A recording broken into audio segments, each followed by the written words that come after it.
فلا مضل له ومن يضلل فلا هادي له وأشهد أن لا إله إلا الله وحده لا شريك له وأشهد أن محمدا عبده ورسوله يا أيها الذين آمنوا اتقوا الله حق تقاته ولا تموتن إلا وأنتم مسلمون يا أيها الناس اتقوا ربكم الذي خلقكم من نفس واحدة وخلق منها زوجها وبث منهما رجالا كثيرا ونساء واتقوا الله الذي تساءلون به والأرحام إن الله كان عليكم رقيبا يا أيها الذين آمنوا اتقوا الله وقولوا قولا سديدا يصلح لكم أعمالكم ويغفر لكم ذنوبكم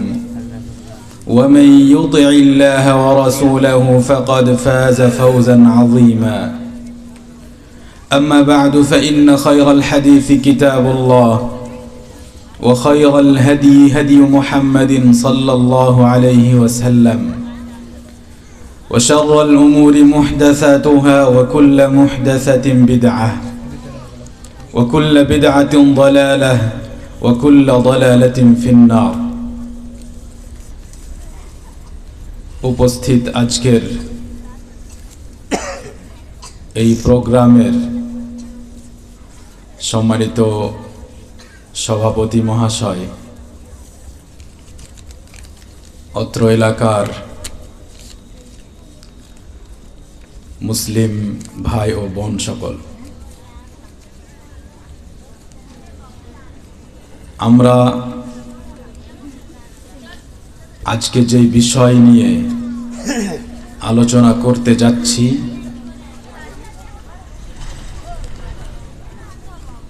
সেটির সম্পর্ক আল্লাহ তাআলার সাথে।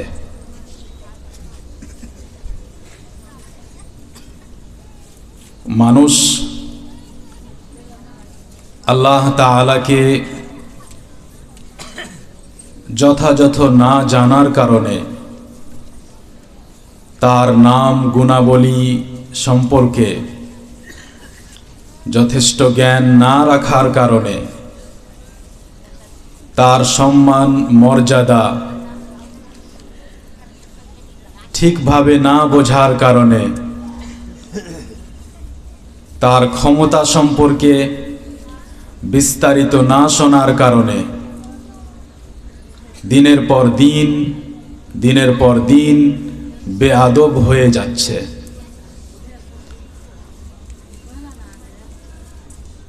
যদি মানুষ জানতো যে আল্লাহ তাআলা সম্পর্কে আলোচনা শুরু হচ্ছে, যদি মানুষ অনুভব করত যে আল্লাহ তাআলার কথা শোনানো হবে, এবং যদি বুঝতো যে আল্লাহ তাআলা কে, তাহলে কোনো মুসলিম আল্লাহ তাআলার নাম শোনার পর, তার পরিচয়ের কথা শোনার পর, তার কোনো আয়াতের কথা শোনার পর মুখ থেকে আওয়াজ বের করা দূরের কথা, হাসি বের করা দূরের কথা, মাথা নত করে কথা শুনত। যদি মুসলিমের মধ্যে কিঞ্চিত পরিমাণ লজ্জা থাকতো, তাহলে তার মুখ থেকে ততক্ষণ পর্যন্ত হাসি বের হতো না যতক্ষণ পর্যন্ত আল্লাহ তাআলার আলোচনা চলত। কিন্তু আমরা এমন মুসলিম, যেই মুসলিম নিজের রব সম্পর্কে কিছুই জানে না, যেই মুসলিম নিজের রবের একটা নাম পর্যন্ত জানে না, যেই মুসলিম আল্লাহ তাআলার একটি নামের অর্থ পর্যন্ত জানে না। সেজন্য আপনি আল্লাহ তাআলার আয়াত শোনান, আল্লাহ তাআলার নাম শোনান, আল্লাহ তাআলা সম্পর্কে বলুন, আর যার সম্পর্কেই বলুন, তাদের মধ্যে কোনো সম্মান মর্যাদার অনুভূতি আসে না। আর সেজন্যই আজকের আলোচনা আল্লাহ তাআলার সম্পর্কে, তার গুণ সম্পর্কে। মানুষ আশ্চর্য হবেন যে আলোচনার বিষয় হলো কোরআনে কারীমের গুরুত্ব। কোরআনের গুরুত্ব তো আল্লাহ তাআলার গুণের কথা আসলো কোথা থেকে? আপনাদের জন্য প্রথম শিক্ষা হলো যে কোরআনে কারীম আল্লাহ তাআলার একটি গুণ, কোরআনে কারীম আল্লাহ তাআলার একটি সিফাত। আল্লাহ তাআলার একটি গুণ হলো যে তিনি কথা বলেন। আল্লাহ তাআলার একটি বৈশিষ্ট্য হলো, একটি সিফাত হলো যে আল্লাহ তাআলা কথা বলেন, এবং তিনি কথা বলেন শব্দের সাথে, তিনি কথা বলেন আওয়াজের সাথে, ধ্বনির সাথে। তিনি কথা বলেন, তার আওয়াজ শোনা যায়। তিনি কথা বলেন, তার কথায় শব্দ থাকে, অক্ষর থাকে।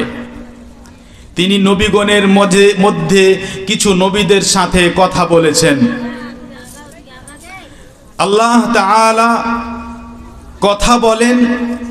যদি আমার মধ্যে এই জ্ঞান থাকে, তাহলে আমি আল্লাহ তাআলার কথার মূল্যায়ন করব। আমার সামনে যে কথাটি শোনানো হলো, যখন বলা হয় যে আল্লাহ তাআলা বলেছেন, এবং আমার কাছে জ্ঞান আছে যে আল্লাহ তাআলা কথা বলেন এবং তিনি কথা বলেছেন, তিনি এই কথাগুলো উচ্চারণ করেছেন।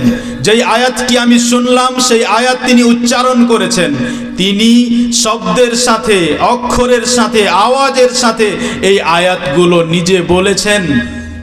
তার কাছ থেকে শোনা হয়েছে। জিবরিল আলাইহিস সালাম শুনেছেন, তার কাছ থেকে নবী সাল্লাল্লাহু আলাইহি ওয়াসাল্লাম শুনেছেন, নবী সাল্লাল্লাহু আলাইহি ওয়াসাল্লামের কাছ থেকে সাহাবায়ে কেরাম শুনেছেন, সাহাবায়ে কেরামের কাছ থেকে তাবেঈন শুনেছেন। এইভাবে প্রত্যেক যুগে একে অপরের কাছ থেকে শুনতে শুনতে এই কোরআন আজ পর্যন্ত আমাদের কাছে পৌঁছেছে। প্রত্যেক ব্যক্তি যারা এখানে বসে আছি, নিজেদেরকে জিজ্ঞেস করুন যে আজকের পূর্বে আপনি এই কথা জানতেন?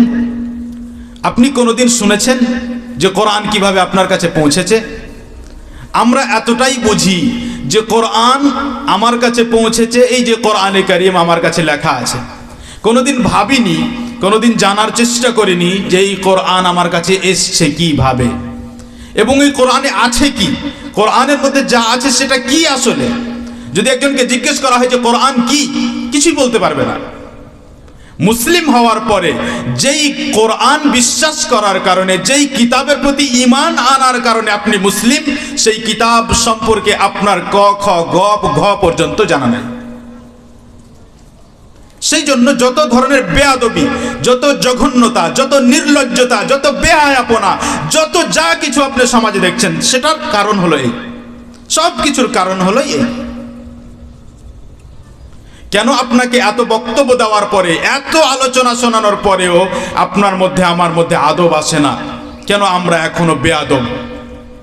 কেন লজ্জা নেই আমাদের মধ্যে?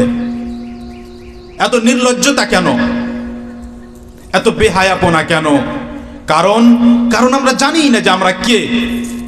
আমরা জানি না যে আমাদের সম্পর্ক কিসের সাথে। আমরা জানি না যে আমাদের সম্পর্ক কার সাথে। তিনি কে আসলে, কিছুই জানি না। যিনি এই জায়গা থেকে কত দূরে আছেন তা আপনি কল্পনাও করতে পারবেন না। তিনি এই জায়গা থেকে, আমাদের স্থান থেকে কত দূরে আছেন সেটা কল্পনা করা সম্ভব নয়। এক আকাশ, দুই আকাশ, তিন আকাশ, সাত আকাশ, তার উপর কুরসি, তার উপর আরশ, তার উপরে আল্লাহ তাআলা রয়েছেন। কোথায় আছে সেই কুরসি আপনার ব্রেন কাজ করবে না। কোথায় আছে সেই আরশ আপনি ভাবতেও পারবেন না। কত বিশাল হতে পারে সাত আকাশ আপনি কল্পনা করতে পারবেন না। কত বিশাল হতে পারে সেই কুরসি আপনি ভাবতে পারবেন না। যিনি এই আরশ সৃষ্টি করেছেন, যিনি সেই কুরসি সৃষ্টি করেছেন, যিনি সেই বিশাল আকাশ সৃষ্টি করেছেন, তিনি কে আসলে? তাকে নিয়ে ভাবলাম কখন আমরা? তাকে নিয়ে কখন চিন্তা করলাম? তার কথা কখন স্মরণ করলাম? মহান আল্লাহ তাআলা তিনি যখন কথা বলেন, তখন ফেরেশতারা পর্যন্ত সেই কথার আওয়াজে প্রভাবিত হয়ে যায়। ফেরেশতারা পর্যন্ত বেহোশ হয়ে যায়। কথার আওয়াজ শুনে ফেরেশতারা বেহোশ হয়ে যায়। আল্লাহ তাআলা কোরআনে তা উল্লেখ করেছেন।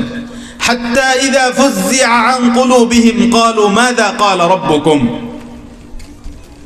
যখন তাদের সেই জ্ঞান ফিরে আসে তখন তারা নিকটবর্তী ফেরেশতাদেরকে জিজ্ঞেস করে যে আপনাদের রব কি বললেন? তখন তারা উত্তর দেন ক্বালুল হাক্ক, তারা বলেন যে আল্লাহ তাআলা সত্য বলেছেন। আপনারা যারা এখনো কথা বলে যাচ্ছেন, আপনারা কি বাংলা বুঝতে পারেন না, নাকি ইংরেজিতে বলবো না আরবিতে শোনাবো?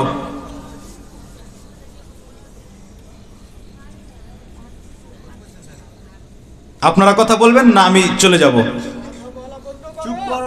কোনো কথা বলা যাবে না, একটা অক্ষর বলা যাবে না, কোনো কথা বলা যাবে না এখানে। আপনি কোথায় কি করেছেন সেটা চলবে না এখানে, চুপচাপ শুনতে হবে। যতক্ষণ শুনবেন চুপচাপ শুনবেন, তাতে আপনার লাভ হবে। কথা বলতে বলতে শুনলে আপনার লাভ হবে না।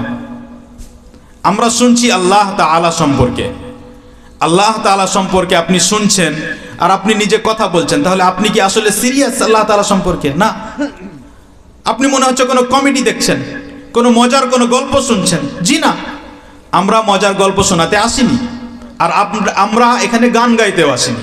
আমরা জ্ঞান দিতে এসেছি। কিছু জ্ঞান যেটা আমরা পেয়েছি সেটা আপনাদেরকে দিতে এসেছি।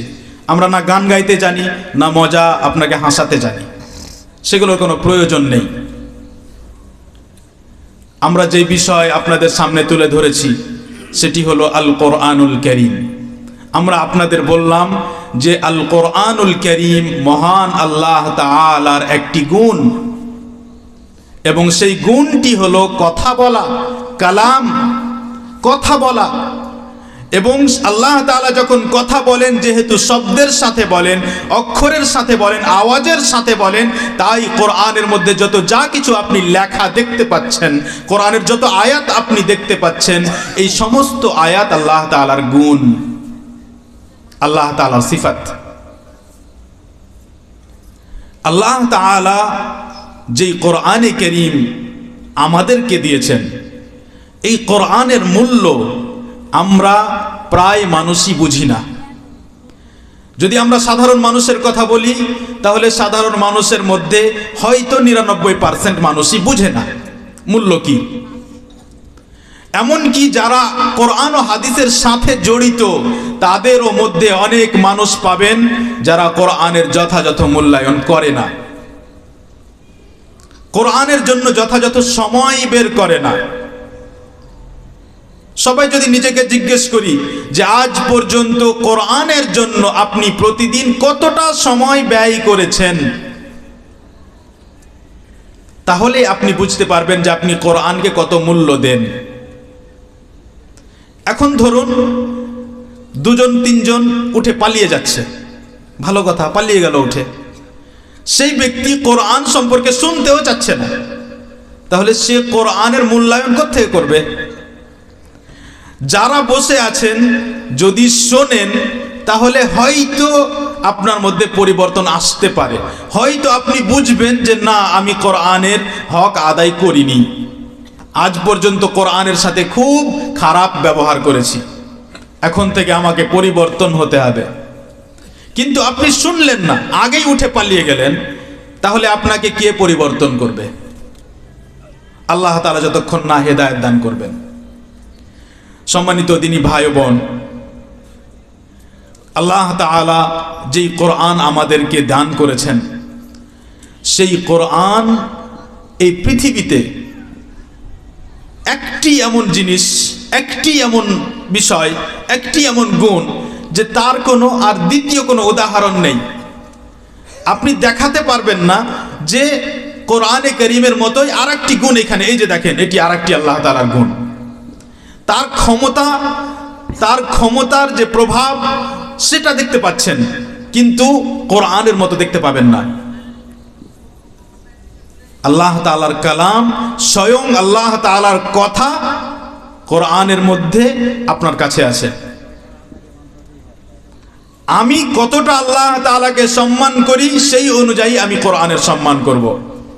আমার কাছে আল্লাহ তাআলার দাম কত, সেই অনুযায়ী আমার কাছে কোরআনের দাম থাকবে। আমি আসলেই কি আল্লাহু আকবার বলে আল্লাহ তাআলাকে সবচেয়ে বড় মেনেছি, তাহলে আমার কাছে কোরআনও সবচেয়ে বড় হবে। আমরা প্রত্যেক নামাজে বলি আল্লাহু আকবার। আল্লাহ সবচেয়ে বড়। যিনি সবচেয়ে বড় তার কথা কি ছোট না সবচেয়ে বড়? যিনি সবচেয়ে বড় তার কথাও সবচেয়ে বড়। যদি হে মুসাল্লি, হে নামাজি, তুমি যে নামাজে বললে আল্লাহু আকবার, আল্লাহ সবচেয়ে বড়, যদি তুমি সত্যবাদী হতে তাহলে কোরআন তোমার কাছে সবচেয়ে বড় হতো। কোরআনের শিক্ষা তোমার কাছে সবচেয়ে বড় হতো। যেই মানুষটির মধ্যে কোরআনের শিক্ষা থাকতো সেই মানুষটি তোমার নজরে সবচেয়ে বড় হতো। আসলে যখন আপনি কোরআনকে সবচেয়ে বড় বিশ্বাস করলেন, যখন কোরআন ধারক বাহককে, কোরআনের আলেমকে, কোরআনের হাফেজকে, কোরআনের ভালো তেলাওয়াতকারীকে যখন আপনি সবচেয়ে বড় জ্ঞান করলেন, তখন আপনি আসলে আল্লাহ তাআলার সম্মান করছেন এবং তখন আসলে আপনি নবী সাল্লাল্লাহু আলাইহি ওয়াসাল্লামের কথাকে বিশ্বাস করছেন এবং তখন আপনি নিজেকে সত্যবাদী হিসেবে পেশ করছেন যে আমার কাছে বাস্তবেই আসলেই আমার কাছে আল্লাহ তাআলা সবচেয়ে বড়। তাই প্রত্যেকটি জিনিস যার সম্পর্ক আল্লাহ তাআলার সাথে, সেটি আমার কাছে আল্লাহ তাআলার মতোই সবচেয়ে বড়। যেমন আল্লাহ তাআলা সবচেয়ে বড়, তেমনি যারই সম্পর্ক আল্লাহ তাআলার সাথে সে আমার কাছে সবচেয়ে বড়। সেই জন্য আমার কাছে সেই মানুষটি সবচেয়ে বড় যে ফজরের সালাতে প্রত্যেক দিন জামাতে ফজরের নামাজ পড়ে, সে আমার কাছে সবচেয়ে বড়। কেন? কারণ আল্লাহু আকবার আমার কাছে আল্লাহ সবচেয়ে বড়। কথা বোঝার চেষ্টা করুন। একটা হয় বোঝা আর একটা হয় না বোঝা। যদি বুঝলেন তাহলে আলহামদুলিল্লাহ, তারপরে বোঝার পরে একটা হয় মেনে নেওয়া আর একটা হয় অহংকার দেখানো, মানবো না। কোনো সময় এটা করবেন না। বুঝলেন, মানার চেষ্টা করেন। মানবো না কোনো সময় বলবেন না, এটা অহংকার। যখনই আপনাকে কোরআন ও হাদিস থেকে পেশ করা হবে যে এটা সব থেকে ভালো, আপনি যদি বলেন না এটা সব থেকে ভালো নয়, যদি মুখে বলেন আর আসলেই আপনি এটা বিশ্বাস করেন যে এটা সব থেকে ভালো নয়, অথচ কোরআন ও হাদিস প্রমাণ করেছে যে এটা সব থেকে ভালো, তাহলে আপনি মুসলিম থাকবেন না। কারণ কোরআন ও হাদিস যেটা বলল সেটা জানার পরে আপনি সেটাকে অস্বীকার করছেন। আপনাকে যদি বলা হয় যে নামাজ সালাত সব থেকে গুরুত্বপূর্ণ ইবাদত এবং সর্বপ্রথম এই বিষয়ে আপনাকে জিজ্ঞেস করা হবে, আপনি বললেন না, তাহলে আপনি মুসলিম থাকবেন না। সেই জন্য যখন বলা হবে যে এটা সবচেয়ে বড়, তখন সেটাকে মানতে হবে। এবং যে সে বললে কি মানবে? যখন সেটা কোরআন ও হাদিস থেকে আসবে তখন মানবেন, যখন আল্লাহ তাআলার কথাই সেটা প্রমাণ হবে, যখন নবী সাল্লাল্লাহু আলাইহি ওয়াসাল্লাম বলবেন যে এরা সব থেকে ভালো, তখন আপনি মানবেন। আপনাকে যার তার কথা মানার জন্য তো বলা হচ্ছে না। কোরআনে কারীম পেয়ে আমরা কি পেয়েছি? কোরআনে কারীম পেয়ে কি আমরা পেয়েছি? কোরআনে কারীম পেয়ে আমরা এমন একটি কিতাব পেয়েছি, এমন একটি কিতাব পেয়েছি যেই কিতাবের পূর্বে যত কিতাব আকাশ থেকে নাজিল হয়েছে তার মধ্যে সবচেয়ে সর্বোত্তম কিতাব হলো কোরআনে কারীম। যত কিতাব আল্লাহ তাআলা নাজিল করেছেন তার মধ্যে সর্বোত্তম কিতাব হলো আল কোরআনুল কারীম। সর্বোত্তম কিতাব যার ওপর নাজিল করেছেন তিনি হলেন নবীদের মধ্যে সর্বোত্তম, সর্বশ্রেষ্ঠ নবী। লক্ষ্য করুন বিষয়, যেই কিতাব আল্লাহ তাআলা আমাদেরকে দিয়েছেন কিতাবটি সর্বোত্তম। এক নম্বর, যেই কিতাব যার ওপরে নাজিল করেছেন, যেই নবী সাল্লাল্লাহু আলাইহি ওয়াসাল্লামের উপর নাজিল করেছেন তিনি সর্বশ্রেষ্ঠ নবী, অর্থাৎ সর্বোত্তম কিতাব দান করেছেন সর্বশ্রেষ্ঠ নবীকে। যেটা যেখানে রাখার সেইখানেই রাখা হয়েছে। মক্কার কুরাইশরা বলতো, কাফেররা বলতো, লাউলা নুজিলা হাযাল কুরআনু আলা রাজুলিন মিনাল ক্বরিয়াতাইনি আযীম। মক্কা আর তায়েফ এই দুটি বড় বড় যে শহর, এই দুইটি শহরের ওই অমুক ব্যক্তি যে খুব বড় একজন মানুষ, খুব সম্মানিত একজন মানুষ, তার ওপরে কোরআন নাজিল না হয়ে একজন সাধারণ মানুষের ওপরে, গরিব মানুষের ওপরে কেন কোরআন নাজিল হলো? তখন আল্লাহ তাআলা উত্তর দিলেন, আল্লাহু আ'লামু হাইসু ইয়াজআলু রিসালাতাহ। আল্লাহ সবচেয়ে বেশি ভালো জানেন যে রিসালাত কোথায় রাখতে হবে, কাকে রাসূল বানাতে হবে, কার ওপর কোরআন নাজিল করতে হবে, কে কোরআনের উপযুক্ত। এখানে কি শিক্ষা দেওয়া হলো? এখানে শিক্ষা দেওয়া হলো যে সম্মান মর্যাদার মানদণ্ড সম্পদ আর সমাজের পজিশন নয়। সম্মান মর্যাদার মানদণ্ড হলো আল্লাহ তাআলার প্রতি ঈমান, আল্লাহ তাআলার ভয়, ইবাদত, ইলম, নেক আমল। নবী সাল্লাল্লাহু আলাইহি ওয়াসাল্লামকে সমস্ত মানুষের মধ্যে একজন ব্যক্তিকে কিয়ামত পর্যন্ত আদম আলাইহিস সালাম থেকে নিয়ে সমস্ত মানুষের মধ্যে একজন মানুষকে কেন বাছাই করা হলো? সেই কিতাবটির জন্য যেটি সর্বশ্রেষ্ঠ কিতাব, কারণ নবী সাল্লাল্লাহু আলাইহি ওয়াসাল্লামকে তাদের মধ্যে সবচেয়ে উত্তম পাওয়া গেছে। অন্তরের দিক থেকে, পয়সার দিক থেকে নয়, সম্পদের দিক থেকে নয়। কেউ বলতে পারবে না যে মুহাম্মদ সাল্লাল্লাহু আলাইহি ওয়াসাল্লামকে সর্বোত্তম কিতাব কোরআনে কারীম এজন্য দেওয়া হয়েছিল কারণ তিনি সবচাইতে বিত্তশালী ছিলেন, কারণ তার সম্মান সবচাইতে বেশি ছিল। যে অবশ্যই সম্মান ছিল, মানুষ সবাই তাকে সত্যবাদী, তাকে আমানতদার, বিশ্বস্ত ব্যক্তি হিসেবে জানতেন, কিন্তু এমন নয় যে তাকে সবাই লিডার মানতেন, সর্দার, নেতা বানিয়ে রেখেছিলেন, সেই জন্য না।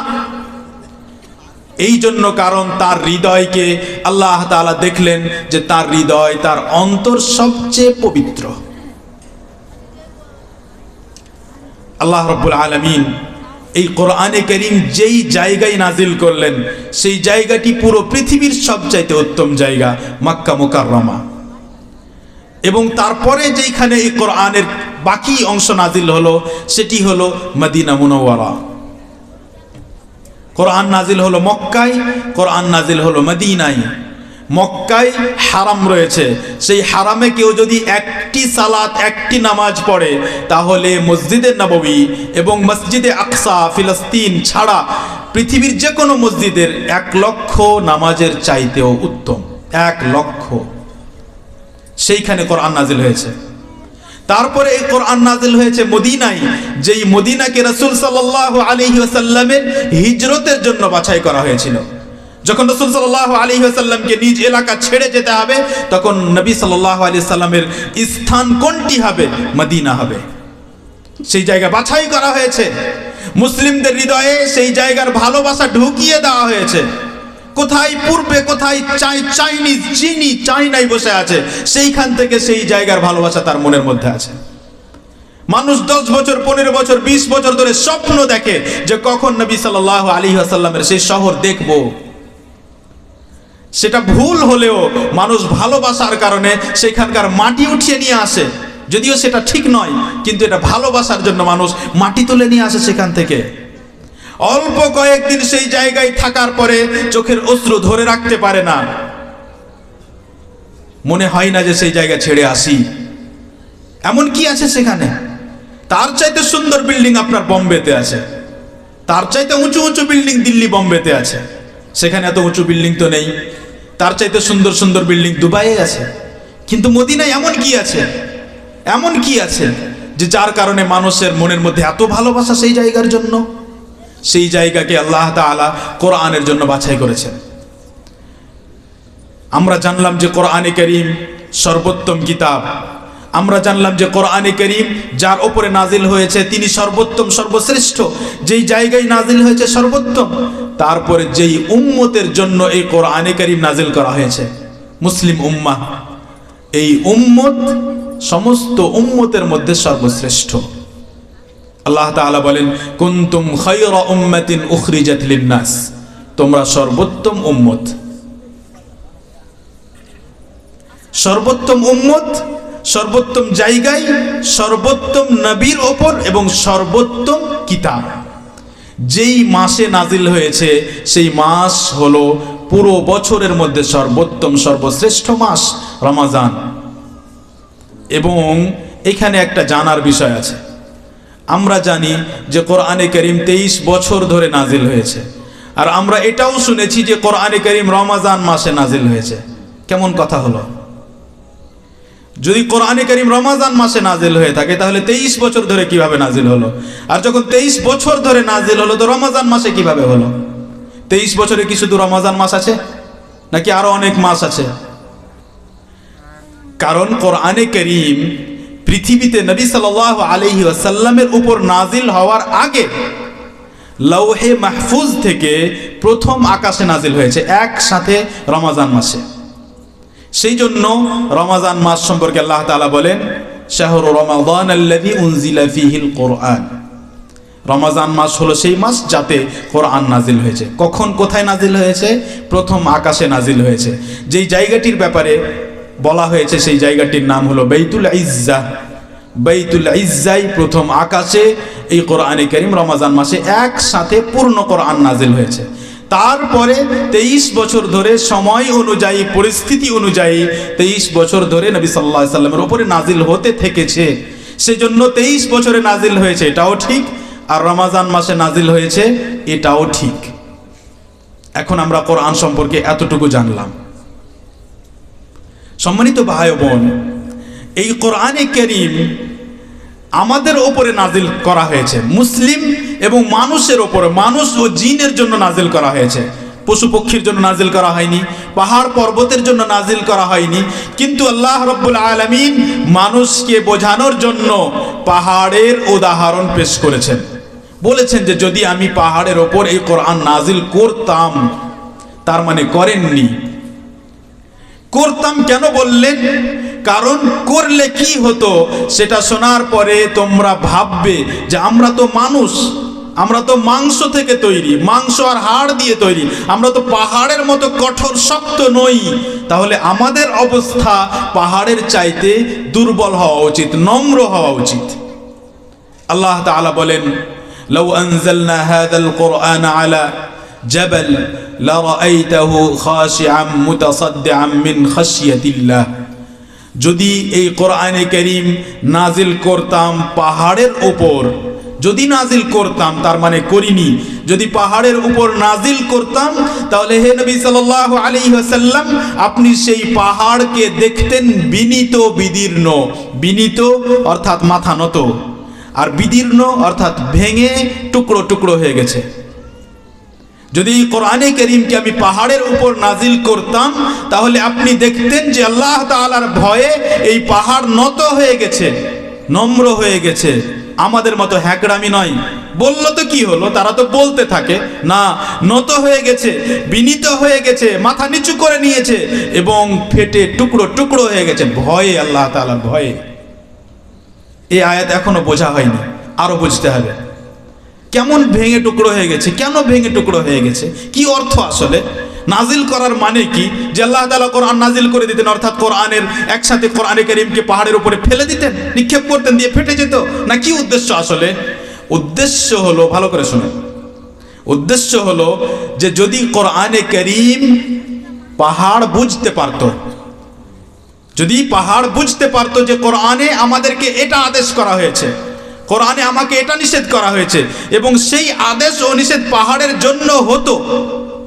যদি কোরআনে কারীম বুঝতে পারতো যে কোরআনের মধ্যে যে আদেশ নিষেধ সেটা আমাদের জন্য, আমাকে আদেশ করা হচ্ছে, পাহাড় যদি বুঝতো এবং পাহাড়ের জন্যই যদি এই কোরআন নাজিল হতো, এবং কোরআনের মধ্যে যত আদেশ নিষেধ, সেই আদেশ নিষেধ যদি পাহাড়কে লক্ষ্য করে, পাহাড়কে সম্বোধন করে আসতো যে তুমি সালাত আদায় করো, আল্লাহকে ভয় করো, তুমি কি জানো না যে আল্লাহ তাআলা তোমাকে দেখছেন, যা মনে লাগে তাই করো, আল্লাহ তাআলা তোমাদেরকে দেখছেন, এই ভাষা, এই ভঙ্গিমা যদি পাহাড় শুনতো, আর পাহাড় যদি সেই কথা বুঝতে পারতো, তাহলে ভয়ে মাথা নত করতো, ভয়ে ফেটে চৌচির হয়ে যেত, টুকরো টুকরো হয়ে যেত ভয়ের কারণে।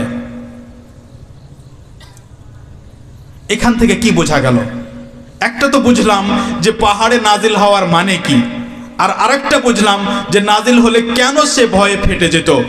কারণ সেই আদেশ এত কঠিন, সেই আদেশ এত ভারী যে আমি পালন করতে পারবো কি, আমি কি পালন করলাম? এই আদেশ যিনি দিচ্ছেন তিনি এত মহান, তার শক্তি এত, তার ক্ষমতা এত, তিনি চাইলেই আমাকে শাস্তি দিতে পারেন, তার দয়া না হলে আমি তো বাঁচতে পারবো না। এসব কথা যদি পাহাড় বুঝতো, আর তারপরে আদেশ আসতো যে পাহাড় এই কাজ করো, পাহাড় এই কাজ নিষিদ্ধ, পাহাড় এই কাজ হারাম, পাহাড় আল্লাহ তাআলা এমন, পাহাড় আল্লাহ তাআলা এমন, পাহাড় আল্লাহ তাআলা সব কিছু করতে পারেন, পাহাড় আল্লাহ তাআলা তোমাকে নিমিষে মিটিয়ে দিতে পারেন, যত কথা মানুষকে সম্বোধন করে বলা হয়েছে। আল্লাহ তাআলা মানুষের জন্য অনেক কথা বলেছেন। আল্লাহ তাআলা বলেন যে যদি আল্লাহ তাআলা চান তাহলে তোমাদের সকলকে একসাথে এই পৃথিবী থেকে নিয়ে চলে যাবেন, আবার নতুন একটি জাতি নিয়ে আসবেন। আল্লাহ তাআলা এটা করতে পারেন। এই ধরনের শব্দ, বাক্য, ভঙ্গিমা যদি পাহাড়কে শোনানো হতো আর পাহাড় বুঝতো, তাহলে ভয়ে কাঁপতো। এবার দ্বিতীয় বিষয় যেটি বুঝতে হবে সেটি হলো যে এই উদাহরণ আমাদেরকে কেন শোনানো হলো। এই উদাহরণ শুনিয়ে আমাদেরকে বোঝানো হয়েছে যে তোমরা মানুষ যারা কোরআনের আয়াত শোনার পরেও তোমাদের মধ্যে কোনো পরিবর্তন আসে না, কোরআনের আয়াত শোনার পরেও তুমি বোঝার চেষ্টাই করতে চাও না, কোরআনের মধ্যে আমাকে কি আদেশ দেওয়া হয়েছে তুমি জানার প্রয়োজনই মনে করো না, এবং কোরআন শুনে তোমার ওপর কোনো ধরনের কোনো প্রভাব পড়ে না, তোমার চোখে একটু জল আসে না, তোমার শরীর শিউরে ওঠে না, কিছুই প্রভাব দেখা যায় না, তুমি একেবারেই পুরোটাই কোরআনকে উপেক্ষা করে চলো, তুমি পাহাড়ের পাথরের চাইতেও কঠোর হয়ে গেছো। তোমার মন পাহাড়ের পাথর চাইতেও শক্ত হয়ে গেছে।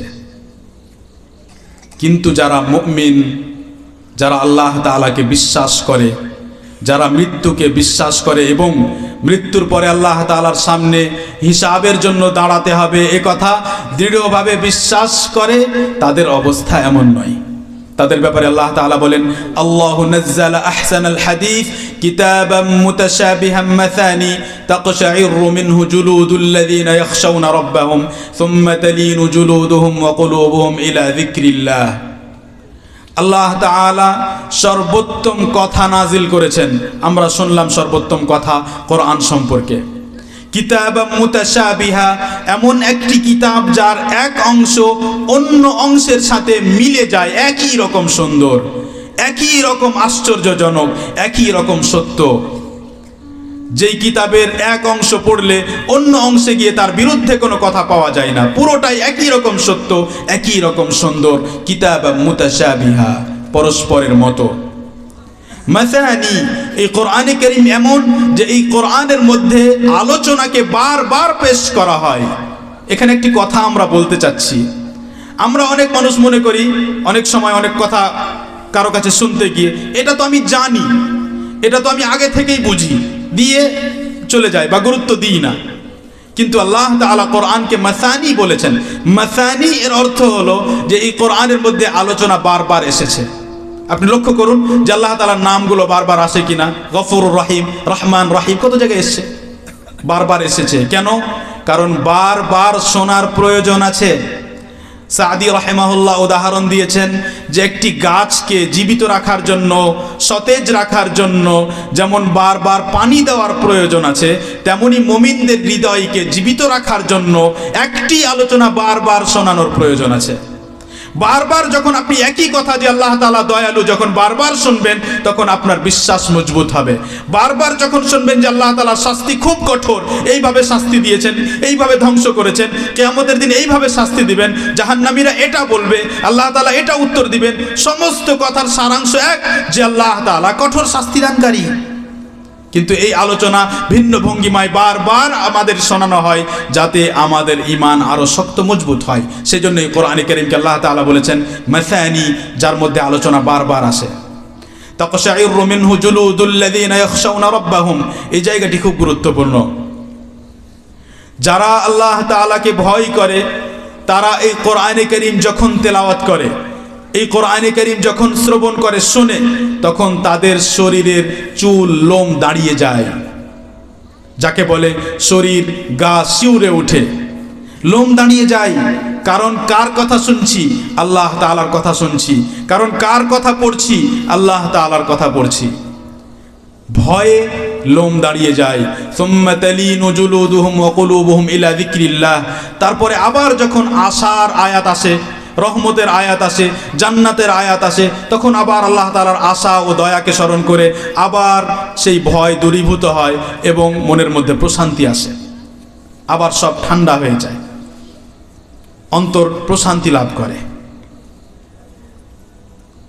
আল্লাহ রাব্বুল আলামিন এই উম্মতের পূর্বে ইহুদি, খ্রিস্টান, যাদের মধ্যেও আলেম ওলামা থাকতো, তাদের দিন অনুযায়ী আলেম ওলামা, তাদের ব্যাপারে বলেন, কুল আমিনু বিহি আও লা তুমিনু ইন্নাল্লাযীনা উতুল ইলমা মিন ক্বাবলিহি ইযা ইউতলা আলাইহিম ইয়াখিরুনা লিল আযকানি সুজদাা যাদেরকে এই কিতাবের পূর্বে জ্ঞান দেওয়া হয়েছে, অর্থাৎ কোরআন নাজিল হওয়ার আগেই যাদেরকে পূর্বের কিতাবগুলোর জ্ঞান দেওয়া হয়েছে, ইহুদি খ্রিস্টানদের যারা আলেম ওলামা, তাদের সামনে যখন এই কোরআন তেলাওয়াত করা হয়, তাদেরকে যখন এই কোরআন শোনানো হয়, ইয়াখিরুনা লিল আযকানি সুজদাা, এই কোরআনে কারীম শুনে তারা মুখের ভরে সাজদায় লুটিয়ে পড়ে। এটা ইহুদি খ্রিস্টানদের আলেমদের কথা, মুসলিমদের আলেমদের নয়। ওয়ায়াকুলুনা সুবহান রাব্বিনা ইন কানা ওয়া'দু রাব্বিনা লামাফউলা, এবং তারা বলে যে হে আল্লাহ তাআলা তুমি পবিত্র, তুমি যা ওয়াদা করেছো তা সত্য। ওয়ায়াখিরুনা লিল আযকানি ইয়াবকুনা ওয়া ইয়াজিদুহুম খুশুআ, এবং সাজদায় লুটিয়ে পড়ে কাঁদতে থাকে, কাঁদতে কাঁদতে বিনীত হয়ে যায়, বিনম্র হয়ে যায়। যখন সাজদার আয়াত আসে, এই জায়গায় সাজদা আছে, এই জায়গায় কোরআনে সাজদা আছে। যখন সাজদার আয়াত আসে তখন বিনীত হয়, নম্র হয়, সাজদায় লুটিয়ে পড়ে কাঁদতে শুরু করে। এটা কাদের অবস্থা? যারা মুসলিমদের আলেম ওলামাও নয়, ইহুদি খ্রিস্টানদের। যেমন ইহুদিদের মধ্যে ছিলেন আব্দুল্লাহ ইবনে সালাম। নবী সাল্লাল্লাহু আলাইহি ওয়াসাল্লাম এই কোরআনে কারীম এর সাথে কেমন সম্পর্ক রাখতেন, এবং নবী সাল্লাল্লাহু আলাইহি ওয়াসাল্লাম এই কোরআনের গুরুত্ব বোঝানোর জন্য কি বলেছেন, এ বিষয়ে বহু হাদিস রয়েছে। সহিহ মুসলিমে বর্ণিত উকবা ইবনে আমির রাদিয়াল্লাহু আনহু বলেন যে একদিন আমরা সুফফায় ছিলাম।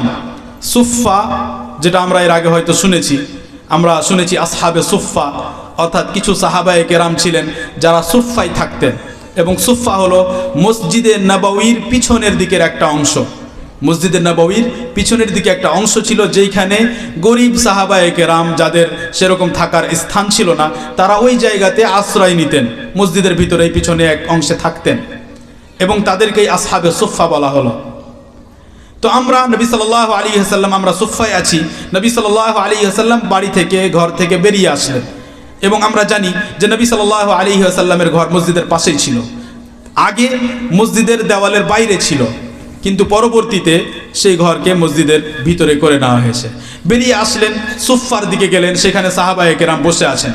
তারপরে সাহাবায়ে কেরামকে জিজ্ঞেস করলেন, আইয়ুকুম ইউহিব্বু আন ইয়াগদুয়া কুল্লা ইয়াউম ইলা বুতহান আওয়াল আকিক ফায়াতি মিনহু বিনাকাতাইন কাওমাওয়াইন ফি গায়রি ইসমিন ওয়ালা কাতি রাহিম। তোমাদের মধ্যে কে এমন আছে যে প্রত্যেক দিন দুটি উট পাবে, কোনো গুনাহ ছাড়া, কোনো অন্যায় ছাড়া, প্রত্যেক দিন দুটি উট পাবে, অমুক জায়গা যাবে, জায়গাটির নাম উল্লেখ করলেন বুতহান বা আকিক, মদিনার দুটি জায়গা যাবে, আর সেইখানে দুটি উট পাবে, দুটি উট নিয়ে আসবে, কোনো গুনাহ হবে না, কোনো অন্যায় হবে না। সাহাবায়ে কেরাম বললেন, সবাই চাই, আমরা সবাই পছন্দ করি যে আমরা যেন দুটি উট পেয়ে যাই, কোথাও যাব আর দুটি উট পেয়ে যাব, কোনো গুনাহ হবে না, অন্যায় হবে না, তাহলে আমরা সবাই চাই। নবী সাল্লাল্লাহু আলাইহি ওয়াসাল্লাম বললেন, আফালা ইয়াগদু আহাদুকুম ইলাল মসজিদ فيعلم أو يقرأ آيتين خير له من ناقتين وثلاث خير له من ثلاث وأربع خير له من أربع ومن أعدادهن من الإبل। প্রথমে উল্লেখ করলেন উটের কথা, কিন্তু আসলে উট দেওয়ার জন্য বলেননি। বললেন যে যদি উট এত পছন্দ, তাহলে তোমরা মসজিদ যাও না কেন? মসজিদ গিয়ে যদি দুটি আয়াত পড়ো, দুটি আয়াত শিক্ষা করো, তাহলে তোমার জন্য সেই দুইটি আয়াত দুটি উটের চাইতে উত্তম। হাদিস সহিহ মুসলিমে বর্ণিত। যদি তিনটি আয়াত শিক্ষা করো, যদি তিনটি আয়াত পড়ো, তাহলে তিনটি উটের চাইতে উত্তম। যদি চারটি শিক্ষা করো, তাহলে চারটির চাইতে উত্তম, এবং এইভাবে আপনি হিসাব করতে থাকেন। ওয়ামিন আ'দাদিহিন্না মিনাল ইবিল, যত আয়াত পড়বেন ততটি উটের চাইতে উত্তম আপনি পেয়ে গেলেন। এটাই হলো বিশ্বাস, একে বলে বিশ্বাস। একজন মুসলিম এই হাদিস শোনার পরে যখন বিশ্বাস করে নিবে যে হ্যাঁ, যখন নবী সাল্লাল্লাহু আলাইহি ওয়াসাল্লাম বলেছেন যে আমার জন্য দুটি আয়াত শিক্ষা করা দুটি উটের চাইতে মূল্যবান, তাহলে অবশ্যই মূল্যবান। কারণ বিশ্বাস না করলে মুসলিম থাকা যাবে না, আর বিশ্বাস করার পরে যদি আপনি আমল না করেন, তাহলে আপনি বোকা মানুষ, জ্ঞানী মানুষ না। আপনাকে ফ্রিতে দুটি উটের চাইতে মূল্যবান দেওয়া হচ্ছে, আর আপনি বলছেন আমি নিব না, আমার দরকার নেই, কেন আমি মসজিদ যাব আর কেন আমি পড়বো? একজন মুসলিমের জন্য নবী সাল্লাল্লাহু আলাইহি ওয়াসাল্লামের এক একটা লাইন যথেষ্ট। যদি ভিতরে বিশ্বাস থাকে তাহলে নবী সাল্লাল্লাহু আলাইহি সাল্লামের একটা লাইন যথেষ্ট তার জীবন পরিবর্তন করার জন্য। আপনি শুধু যদি এই হাদিস গ্রহণ করে নেন, মেনে নেন এবং বিশ্বাস করে এই হাদিসকে যদি আপনি গ্রহণ করে নেন যে আমি আজ থেকে মসজিদ যাব, 2-3টি আয়াত হলেও গিয়ে পড়বো। মসজিদে তো এতগুলো কোরআন রাখা থাকে, কিন্তু বলেন যে আপনি গিয়ে মসজিদে কখন কোরআন খুলে পড়েছিলেন?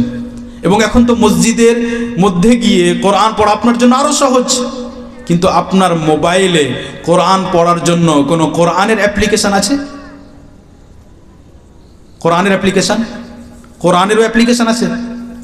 আমরা মোবাইলে যত যা কিছু করছি নোংরা কাজ, তার বাইরেও একটা জগৎ আছে।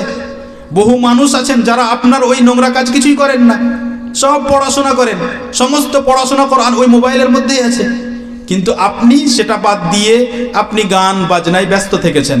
সেইখান থেকে, ওই মোবাইল থেকেই আপনি কোরআন পাঠ করে আপনি উটের চাইতে মূল্যবান পেয়ে যেতেন। সহিহ মুসলিমে বর্ণিত, রাসূল সাল্লাল্লাহু আলাইহি ওয়াসাল্লাম,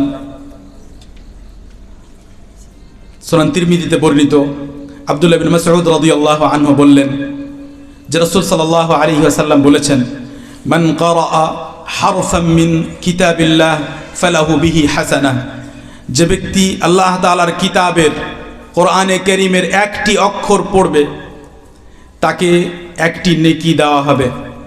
ওয়াল হাসানাতু বিআশরি আমসালিহা, এবং নেকির নিয়ম হলো যে একটি নেকিকে 10টি নেকি গণ্য করা হবে। নবী সাল্লাল্লাহু আলাইহি ওয়াসাল্লাম স্পষ্ট করলেন, লা আকুলু আলিফ লাম মিম হারফ, আমি বলি না যে আলিফ লাম মিম এই 3টা মিলে একটা অক্ষর হলো, বরং আলিফ একটি অক্ষর, লাম একটি অক্ষর, মিম একটি অক্ষর। আপনি কখনো এই হাদিস নিয়ে ভাবেননি, আমার বিশ্বাস জীবনে ভাবেননি। আপনি শুনেছেন কিন্তু কখনো ভাবেননি বসে যে আমি যখন আলিফ লাম মিম পড়ব তখন একটি অক্ষরে 10 নেকি পাবো, অর্থাৎ 3টি অক্ষরে 30 নেকি। যেই 30 নেকিকে আল্লাহ তাআলা অগণিত নেকিতে পরিণত করবেন, এবং সেই 3টি অক্ষর পড়তে আমাকে কোনো কষ্ট করতে হবে না।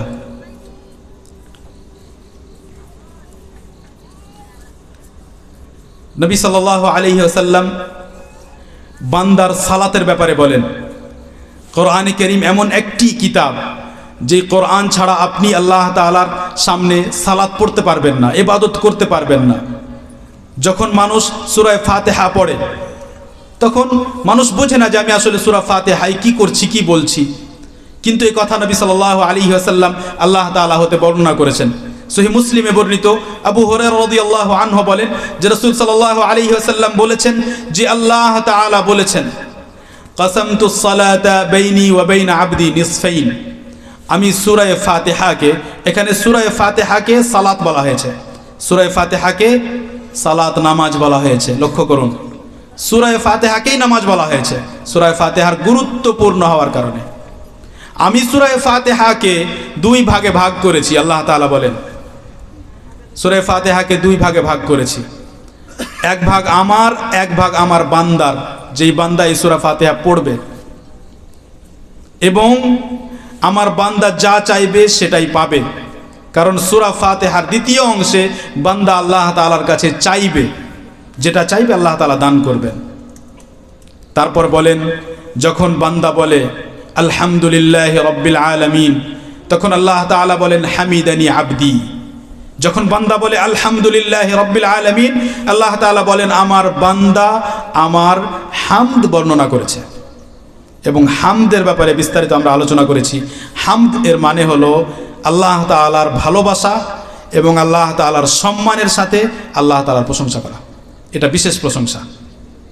হামদের মানে হলো আল্লাহ তাআলার ভালোবাসার সাথে, তার সম্মান ও মর্যাদার সাথে, সেই অনুভূতির সাথে আল্লাহ তাআলার ভালো গুণ বর্ণনা করা, এটা হলো হামদ। তারপরে যখন বান্দা বলে আর রহমানির রহিম, তখন আল্লাহ তাআলা বলেন আসনা আলাইয়া আবদি, আমার বান্দা আমার প্রশংসা করেছে। তারপরে বান্দা বলে মালিকি ইয়াউমিদ্দিন, কিয়ামত দিবসের, ইয়াউমুদ্দিনের অর্থাৎ কিয়ামত দিবসের, বিনিময়ের দিবসের, যেদিন বিনিময় দেওয়া হবে, সেই দিনের মালিক অর্থাৎ আল্লাহ তাআলা। তখন আল্লাহ তাআলা বলেন মাজ্জাদানি আবদি, আমার বান্দা আমাকে মর্যাদা, আমার মর্যাদা বর্ণনা করেছে। আশ-শারাফুল ওয়াসিয়া, বড় মর্যাদা, বিশাল বড় মর্যাদাকে বলা হয় মজদ। আমার বান্দা আমার মর্যাদা বর্ণনা করেছে, মজ্জাদানি আবদি। তারপরে বান্দা বলে ইয়্যাকা না'বুদু ওয়া ইয়্যাকা নাস্তাঈন, তোমারই আমরা ইবাদত করি, তোমারই কাছে সাহায্য চাই। তখন আল্লাহ তাআলা বলেন হাযা বাইনি ওয়া বাইনা আবদি ওয়া লিআবদি মা সাআল। এই আয়াতটি অর্ধেক আমার অর্ধেক আমার বান্দার, এবং আমার বান্দা যা চাইবে তা পাবে। যা চাইবে সেটা সামনে আসছে, যা চাইবে আগেই বলছেন যা চাইবে তা পাবে। সামনে আসবে যে উনি বান্দা কি চাচ্ছে, কিন্তু আল্লাহ তাআলা আগেই বলছেন যে সে যেটা চাইবে সেটাই পাবে। কেন? কারণ প্রশংসা করে যাচ্ছে যে একের পর এক প্রশংসা, একের পর এক প্রশংসা, এবং নিজেকে মাথা নত করেছে, নম্র হয়েছে যে হে আল্লাহ, ইবাদত করি একমাত্র তোমার, সব বাদ, এবং শুধু তোমারই কাছে সহযোগিতা চাই। যখন শুধু তোমারই কাছে সহযোগিতা চাই, তার মানে আমার কোনো শক্তি নেই, আমার কোনো ক্ষমতা নেই, তার মানে আমি অহংকারী হতে পারি না। যেই মানুষটি সত্য মনে ইয়্যাকা নাস্তাঈন বলবে, সে অহংকারী হতে পারে না। কেউ যদি নিজের পয়সার গরম দেখায়, তাহলে সে ইয়্যাকা নাস্তাঈন বলতে পারবে না। আর যদি তারপরে বলে, তাহলে সে বোঝে না যে কি বলেছে। মানে এটা তেমনি যেমন আপনি বলেন যে আমি খুব সাধারণ মানুষ, আমি খুব ভালো মানুষ, আর তারপরে আপনি মানুষকেও খুন করে বেড়াচ্ছেন। তেমনি আপনি ইয়্যাকা নাস্তাঈন, আমি একমাত্র তোমারই সহযোগিতা চাই, তার মানে কোন বিষয়ে বলেননি আল্লাহ তাআলা, কোন বিষয়ে? তার মানে সব বিষয়ে। এটা নিয়ম কোরআনের। যখন আল্লাহ তাআলা উল্লেখ করলেন না যে কোন বিষয়, তার মানে সব বিষয়ে। যখন আল্লাহ তাআলার কথায় আমরা পেলাম যে আমরা তোমারই সহযোগিতা চাই সব বিষয়ে, যখন প্রত্যেকটি বিষয়ে নিঃশ্বাস নেওয়াতে পর্যন্ত যখন আপনার আল্লাহ তাআলার প্রয়োজন আছে, তারপরে অহংকার কিসের? কিসের অহংকার? কিসের পয়সার গরম? কিসের এত গরম? কিছু মানুষ আপনাকে সর্দার, মডল, কিছু একটা পজিশন দিয়ে দিয়েছে, তার জন্য আপনি কোরআন হাদিস সব বাদ। এটাকে অহংকার বলে। হক গ্রহণ না করাকে অহংকার বলে। বহু মানুষ ভুল বিশ্লেষণ করে। মানুষকে যখন সঠিক কথা বলা হয় আর একটু শক্ত করে বলা হয়, তখন বলা হয় যে এটা অহংকার। জি না, এটা আপনার পরিভাষায় অহংকার। নবী সাল্লাল্লাহু আলাইহি ওয়াসাল্লামের কথা অনুযায়ী অহংকার হলো যে আপনাকে যে সত্যটা বলা হলো সেটা আপনি মানলেন না, এটা অহংকার আসলে। তো কোনো ব্যক্তি যদি বলে ইয়্যাকা নাস্তাঈন, তোমারই সহযোগিতা চাই, সে অহংকার করতে পারবে না। ওয়ালি আবদি মা সাআল, আমার বান্দার জন্য তা রয়েছে যা সে চাইবে। তারপরে বান্দা বলবে, এতক্ষণ প্রশংসা করার পরে বলবে ইহদিনাস সিরাতাল মুস্তাকিম, হে আমার রব সোজা রাস্তা দেখাও। হে আমার রব, হে মালিক, যার প্রশংসা করলাম, যিনি সব কিছুর ক্ষমতা রাখেন, সমস্ত প্রশংসার অধিকারী, সোজা রাস্তা দেখাও। সিরাতাল্লাযীনা আন'আমতা আলাইহিম, তাদের রাস্তা দেখাও যাদের ওপর তুমি নেয়ামত করেছো। গায়রিল মাগদুবি আলাইহিম ওয়ালাদ-দাল্লিন, তাদের পথে নয় যাদের ওপর তুমি রাগান্বিত, যারা পথভ্রষ্ট, ইহুদি খ্রিস্টান, তাদের পথে নয়। যাদের ওপর নিয়ামত করেছো সাহাবায়ে কেরাম এবং তাদের অনুসারী, নবী সাল্লাল্লাহু আলাইহি ওয়াসাল্লাম, সাহাবায়ে কেরাম এবং তাদের অনুসারী, তাদের পথে আমাকে চালিত করো। তখন আল্লাহ তাআলা বলেন, এই যে দোয়া করলো, এই দোয়া গ্রহণ করা হলো। লি আবদি মা সাআল, তাকে দেওয়া হবে। তার মানে যখন বান্দা সালাতে দাঁড়িয়েছে, সূরা ফাতিহা পড়ছে, তখন যেন আল্লাহ তাআলার সাথে কথা হচ্ছে।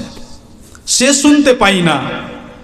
ওলামায়ে কেরাম বলেন যে সম্ভবত এবং বেশি ধারণা করা যায় যে আল্লাহ তাআলা ফেরেশতাদেরকে সম্বোধন করে বলেন। এই যে কথাগুলো বলেছেন, ফেরেশতাদেরকে সম্বোধন করে বলেন যে আমার বান্দা আমার হামদ বর্ণনা করলো, আমার বান্দা আমার প্রশংসা করলো, আমার বান্দা আমার সম্মান মর্যাদা বর্ণনা করলো, ব্যক্ত করলো। এই কথাগুলো ফেরেশতাদেরকে বলেন। তার মানে আপনার সাথে আসলে কথা হচ্ছে, কিন্তু আল্লাহ তাআলার আওয়াজ আপনার কাছে পৌঁছাচ্ছে না, এবং আপনার আওয়াজ আল্লাহ তাআলার কাছে পৌঁছাচ্ছে। আল্লাহ তাআলা আরশের উপর থেকেই আপনার আওয়াজ শুনতে পাচ্ছেন। আপনি যদি আস্তে আস্তেও বলেন, সেটাও আল্লাহ তাআলা শুনতে পাচ্ছেন। এ হলো আল্লাহ তাআলার শোনার শক্তি। আর আমাদের শোনার শক্তি কেমন? এটা পার্থক্য আল্লাহ তাআলা এবং আমাদের মাঝে, এবং এই পার্থক্য সবসময় লক্ষ্য রাখতে হবে। নবী সাল্লাল্লাহু আলাইহি ওয়াসাল্লাম কোরআনে কারীম পড়ার জন্য সাহাবায়ে কেরামকে যেমন উৎসাহিত করতেন, তেমনি নিজে কোরআনে কারীম শোনার জন্য, কোরআনে কারীম শোনার জন্য সাহাবাকে বলতেন। সহিহ মুসলিমে বর্ণিত আব্দুল্লাহ বিন মাসউদ রাদিয়াল্লাহু আনহু বর্ণনা করছেন যে একদিন রাসূল সাল্লাল্লাহু আলাইহি ওয়াসাল্লাম আমাকে বললেন, ইকরা আলাইয়াল কোরআন। ইবনে মাসউদ, তুমি আমাকে একটু কোরআন পড়ে শোনাও তো।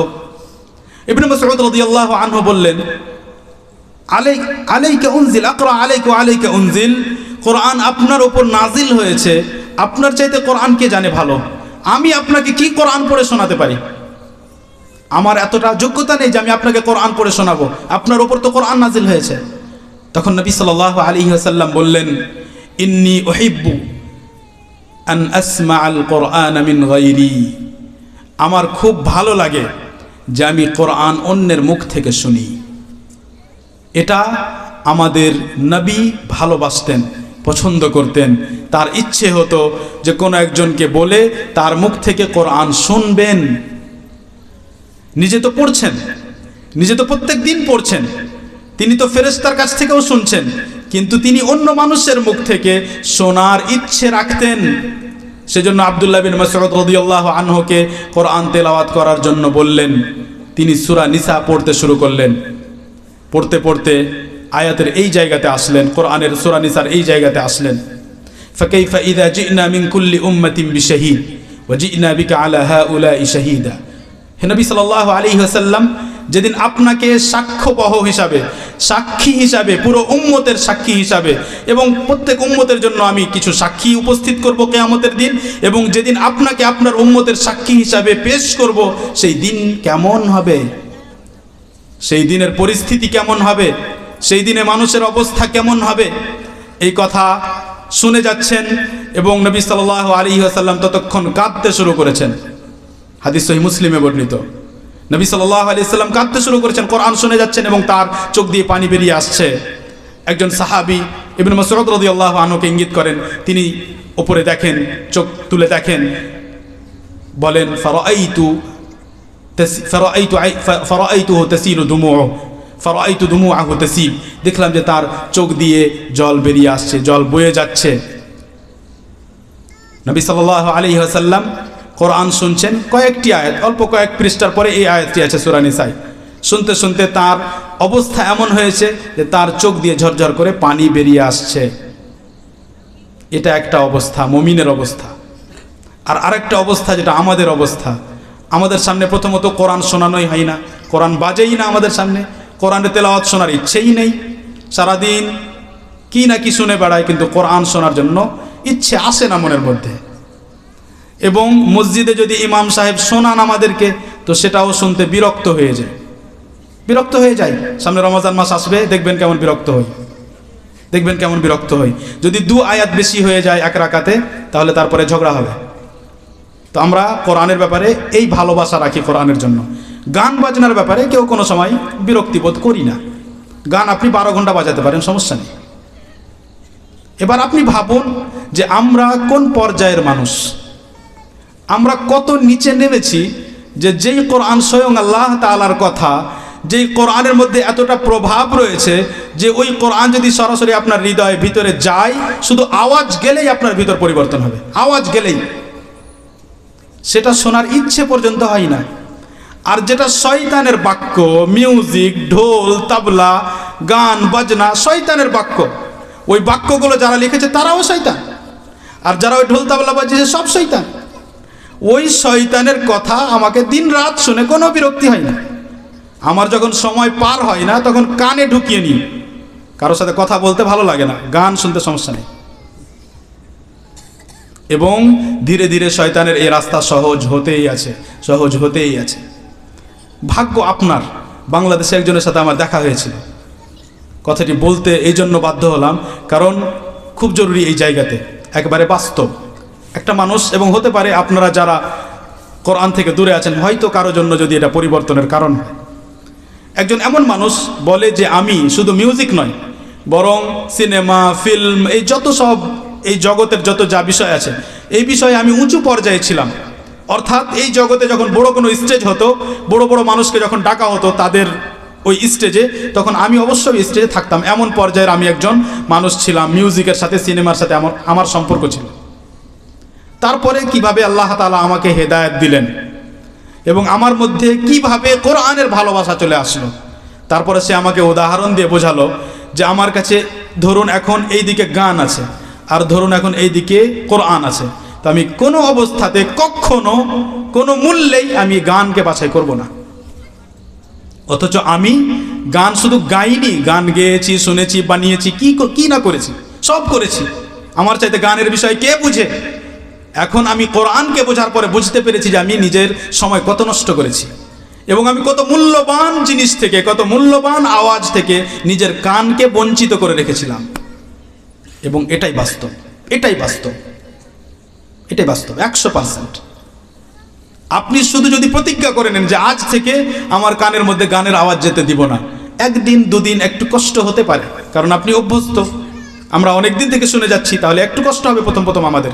কিন্তু যখন আমি 2 দিন নিজেকে বাধ্য করতে পারবো, তারপরে 3 দিন 4 দিন পর আপনার অবস্থা এমন হবে যে গানের প্রতি ঘৃণা হবে, আর শুনতে পারবেন না আপনি, এবং কোরআন শোনা ছাড়তে পারবেন না। উদাহরণস্বরূপ আমাদের কাছে 2 ধরনের মাছি আছে। একটা মাছিকে মৌমাছি বলা হয়, এবং এই উদাহরণ ওলামাও পেশ করেছেন, তাই বলছি। ওলামা অর্থাৎ বড় আলেম ওলামা, যারা আরবিতে কিতাব লেখেন। একটা মৌমাছি আর একটা সাধারণ মাছি। সাধারণ মাছি কোথায় গিয়ে বসে? যে কোনো নোংরা জায়গাতে বসে। আর মৌমাছি কোথায় বসে? মৌমাছি কোথায় বসে? ফুলের উপরে গিয়ে বসে। সেখান থেকে কি নিয়ে আসে? মধু। বসেছে কোথায়? ফুলে, সেজন্য কি দিয়েছে? মধু দিয়েছে। আর এই মাছি কোথায় বসে? নোংরা জায়গায়। সেই মাছি থেকে আপনি কি পেয়েছেন? সেই মাছিকে জানেন আরবিতে কি বলা হয়? মাছিকে আরবিতে বলা হয় জুবাব। আর মৌমাছির জন্য আলাদা আরবি আছে নাহল। নামটা শুনেই ভালো লাগছে কানে, নাহল, বুঝতে পারলেন? এবং নাহল নামে কোরআনের মধ্যে একটি সূরা নাজিল হয়েছে। সম্মান দেখেন কেন? মধু দিচ্ছে। আর শুধু মধুর নয়, মধুর প্রশংসা করেছেন আল্লাহ তাআলা, ফিহি শিফাউল লিন্নাস, এবং সেটাকে নিজের কুদরত হিসাবে পেশ করেছেন যে দেখো তার পেটের মধ্যে আমি কি এমন যন্ত্র রেখেছি যে খায় কি না কি আর বের হয় এত সুন্দর মিষ্টি পানীয়, যেই মধুর মধ্যে মানুষের জন্য আরোগ্য রয়েছে। আর অন্য মাছির নাম কি জানেন? অন্য মাছির নাম হলো জুবাব।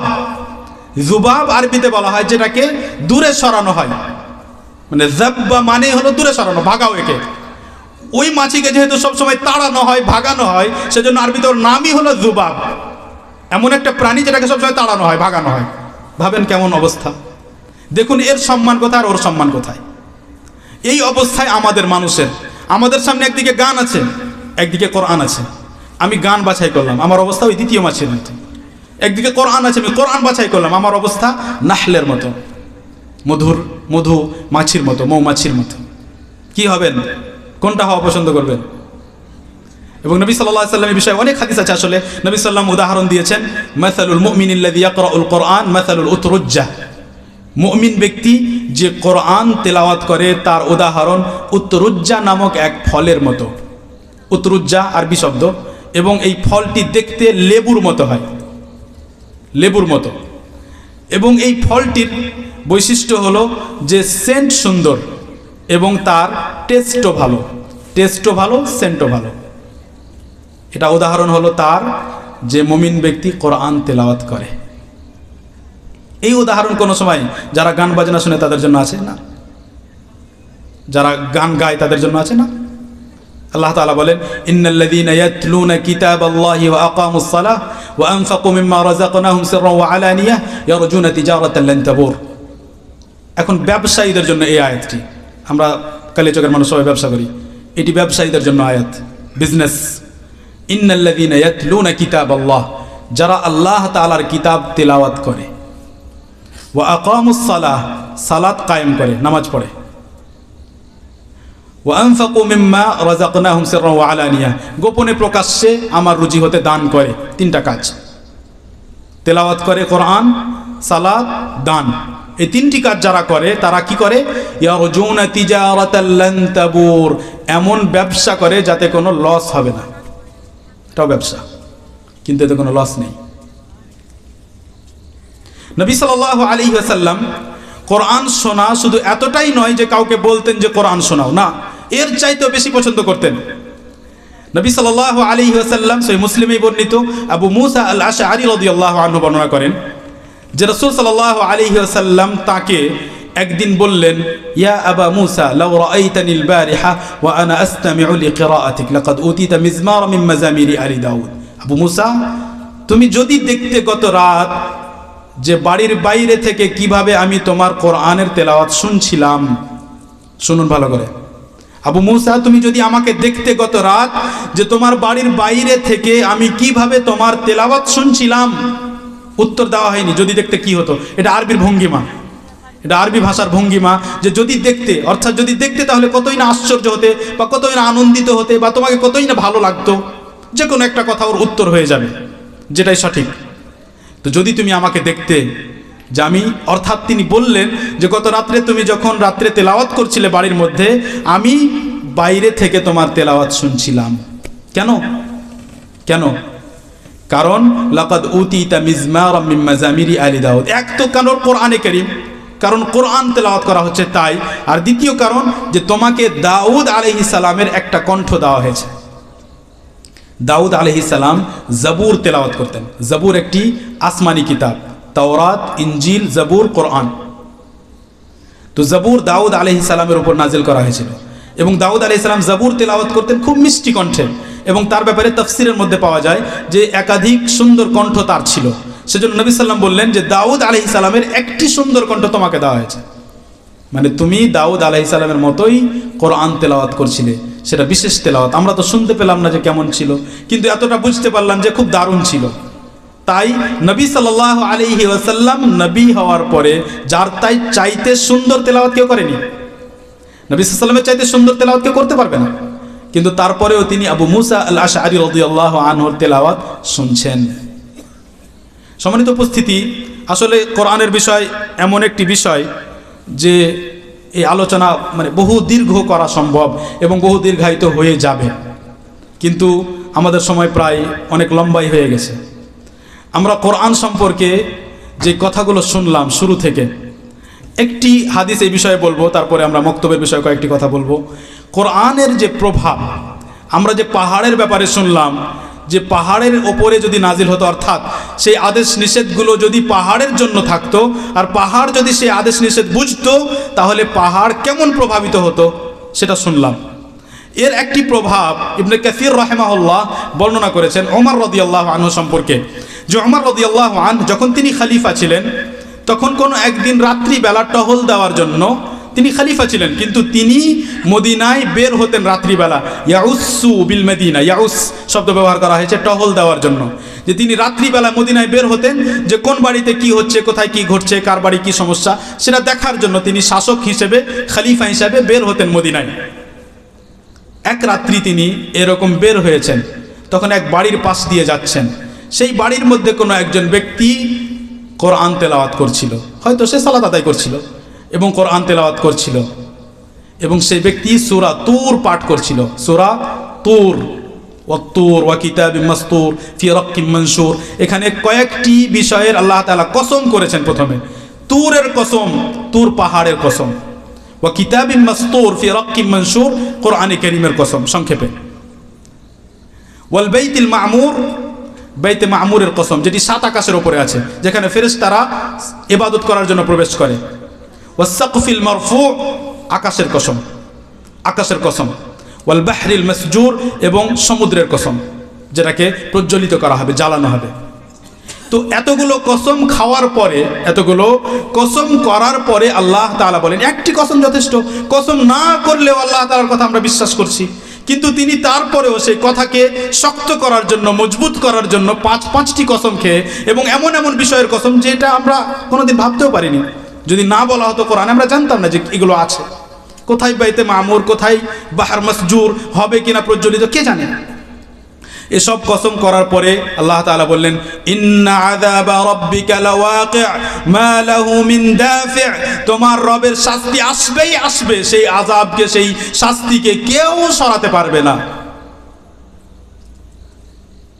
এই আয়াত যখন একজন আরবি শুনবে, যে আরবি ভাষার ভঙ্গিমা বুঝে, যে আরবি ভাষার কসম খাওয়ার মানে বুঝে, সে যখন শুনবে যে ইন্নার মানে কি, নিশ্চয়ই অবশ্যই তোমার রবের শাস্তি আসবেই, কেউ সরাতে পারবে না, যখন বুঝবে তখন তার অবস্থা কি হবে।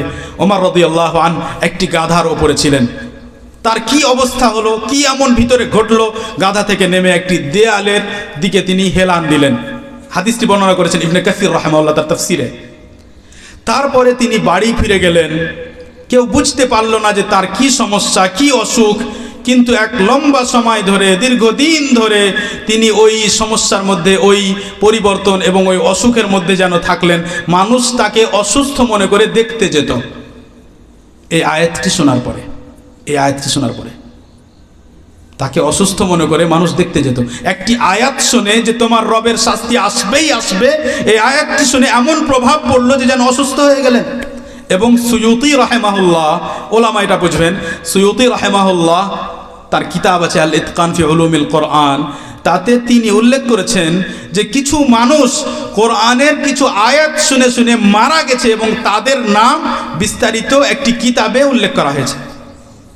কিছু মানুষ উল্লেখ করেছেন কে এই কথা?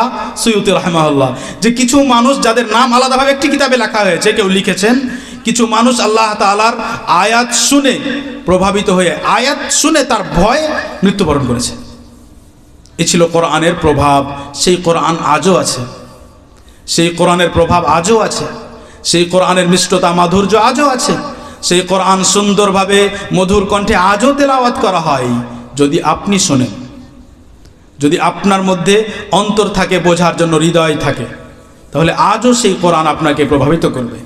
আজও মানুষ আছে যারা কোরআনের তেলাওয়াত শুনলে প্রভাবিত হয়, চোখে জল আসে, শরীর শিউরে ওঠে, এবং বর্ণনা করে, বলে, বক্তব্যে, আলোচনা করে বোঝানো সম্ভব নয় যে যখন কোরআন তেলাওয়াত করতে করতে বা শুনতে শুনতে ভিতর অন্তর প্রভাবিত হয়ে চোখে জল আসে, যখন আপনি সেই জলকে নিয়ন্ত্রণ করতে পারেন না, যখন আপনার শরীরের লোম দাঁড়িয়ে যায় কারণ আপনি আল্লাহ তাআলার কথা পড়ছেন, যখন আপনি কষ্টে থাকেন, যখন আপনি দুঃখে থাকেন এবং আপনি এমন কোনো আয়াত পড়েন যেই আয়াতে নবী সাল্লাল্লাহু আলাইহি ওয়াসাল্লামকে আল্লাহ তাআলা সান্ত্বনা দিয়েছেন এবং সেই সান্ত্বনার কথা শুনে মনে হয় যেন আল্লাহ তাআলা আমাকে সান্ত্বনা দিচ্ছেন, এবং তার কারণে আপনার মন যে প্রশান্তি লাভ করে, সেই প্রশান্তি, সেই আনন্দ শব্দে, মুখে, বাক্যে ব্যক্ত করার মতো নয়। সেটা নিজেই অনুভব করতে হবে। যদি মনের মধ্যে ইচ্ছে হয় তাহলে আজ থেকে সেই কোরআনের দিকে এগিয়ে আসা শুরু করুন। আমরা দ্বিতীয় বিষয় নিয়ে সংক্ষিপ্ত একটু আলোচনা করব, মক্তব। মক্তব আসলে কি? মক্তব আসলে আপনার ছেলে মেয়েকে মানুষ করে গড়ে তোলার প্রথম সিঁড়ি। আপনি আপনার ছেলে মেয়েকে পরবর্তীতে কি পড়াবেন সেটা তো আমরা জানি না, কিন্তু যদি মক্তবে আকীদা শেখানো হয়, আল্লাহ তাআলা কোথায় আছেন, তার নাম কি, তার শক্তি কি, তিনি আমাদের ওপরে কি ফরজ করেছেন, তার ওপরে কিভাবে ঈমান আনতে হবে, লা ইলাহা ইল্লাল্লাহের অর্থ কি, ফেরেশতাদের প্রতি ঈমান আনার মানে কি, আখিরাতের প্রতি ঈমান আনার মানে কি, আখিরাতে কি কি হবে, যদি আকীদা শেখানো হয়, তাওহীদ শেখানো হয়, দোয়া মুখস্থ করানো হয়, কোরআন শেখানো হয়, কোরআন মুখস্থ করানো হয়, সালাত নামাজের পদ্ধতি শেখানো হয়, ওযুর পদ্ধতি শেখানো হয়, পবিত্রতা অর্জন করার, গোসল করার, ফরজ গোসল করার পদ্ধতি শেখানো হয়, পবিত্রতা অর্জন করার বা নোংরা কিছু লেগে গেলে সেটা পবিত্র করার পদ্ধতি শেখানো হয়, তাহলে সেই সন্তানকে আপনার আসলে সেখানে মানুষ করে তোলা হচ্ছে, সে মানুষ হচ্ছে। ভাষা কোনটা বলা যাবে, গালি দেওয়ার বিধান কি, গালি দেওয়া হারাম না জায়েজ, বাবা মার সাথে কি আচরণ করতে হবে, যদি সেইখানে শেখানো হয় এবং আপনার ছেলে মেয়ে সেইখানে যাই পড়ে, তাহলে মানুষ হবে। তারপরে আপনি আপনার ছেলে মেয়েকে কোথায় পড়তে পাঠালেন সেটা আপনার বিষয়, কিন্তু আপনাকে লক্ষ্য রাখতে হবে যে পর্দা নষ্ট হচ্ছে নাকি, কোনো এমন জায়গায় পড়ছে যেখানে অনইসলামিক কাজ হচ্ছে নাকি, আমার মেয়ে এমন জায়গায় পড়ছে যেখানে তাকে ডান্স করানো হচ্ছে নাকি, এমন জায়গায় পড়ছে যেখানে তার ভিডিও আর তার ভিডিওর সাথে গান বাজনা লাগানো হচ্ছে নাকি, এমন জায়গায় পড়ছে যেখানে আসলে ইসলামের প্রকৃত শিক্ষায় দেওয়া হয় না নাকি, সেটা আপনার বিষয় যে আপনি তারপরে কি করবেন। কিন্তু যদি আপনি নিচে কমপক্ষে মক্তবে কিছুদিন রেখে, 2-1 বছর রেখে যদি ভিত মজবুত করেন, তবুও আলহামদুলিল্লাহ অনেকটা ভালো অন্যান্যদের তুলনায়। আর তারপরে যদি আপনি এমন প্রতিষ্ঠানে দেন যেখানে আপনার ছেলে মেয়েকে ইংরেজি, বাংলা, অঙ্ক, আরবি সব, আকীদা, তাওহীদ সব একসাথে শেখানো হচ্ছে, তাহলে সেটা আরও ভালো, সেটা আরও ভালো। তার চাইতেও ভালো যদি আপনি আপনার ছেলে মেয়েকে আলেম, আলেমা বানান, হাফেজ, হাফেজা বানান, তার চাইতেও ভালো। এবং কথার মধ্যে কথা চলে আসলো, একটি হাদিস এসছে বুরায়দা ইবনুল হুসাইব এবং আবু হুরায়রা রাদিয়াল্লাহু আনহুমা হতে, এবং হাদিসটি, দুটি হাদিস মিলে এই অংশটুকু গ্রহণযোগ্য ইনশাআল্লাহ। শেখ আলবানী রাহিমাহুল্লাহ হাসান লিগাইরি বলেন যে কিয়ামতের দিন দুই মাতা পিতাকে বিশেষ পোশাক দেওয়া হবে। সেই পোশাকের ব্যাপারে হাদিসের শব্দ হলো লা তাকুমু লাহুমাদ দুনিয়া। সেই দুইটি পোশাকের, সেই পোশাকের সামনে পুরো পৃথিবীর কোনো মূল্য থাকবে না। এত মূল্যবান পোশাক যে পোশাকের সামনে পুরো পৃথিবীর কোনো দাম থাকবে না। তারা জিজ্ঞেস করবে, মাতা পিতা জিজ্ঞেস করবে যে এই পোশাক কোন কারণে পেলাম, কি আমলের কারণে পেলাম, কেন পেলাম, কি কারণে আসলো? তখন তাদেরকে বলা হবে বিতালিমি ওয়ালাদিকুমাল কোরআন, তোমাদের সন্তানকে কোরআনের শিক্ষা দেওয়ার কারণে। এবং যিনি মুআল্লিম, যিনি কোরআনের শিক্ষা দিচ্ছেন, সেই বুখারীতে বর্ণিত উসমান ইবনে আফফান রাদিয়াল্লাহু আনহু বলেন, এবং হাদিস প্রসিদ্ধ যে রাসূল সাল্লাল্লাহু আলাইহি ওয়াসাল্লাম বলেছেন খায়রুকুম, তোমাদের মধ্যে সর্বোত্তম, খায়রুকুম, তোমাদের মধ্যে সর্বোত্তম। কোনো এখানে আলাদা করা হয়নি কোনো এক দলকে, কোনো শ্রেণীকে।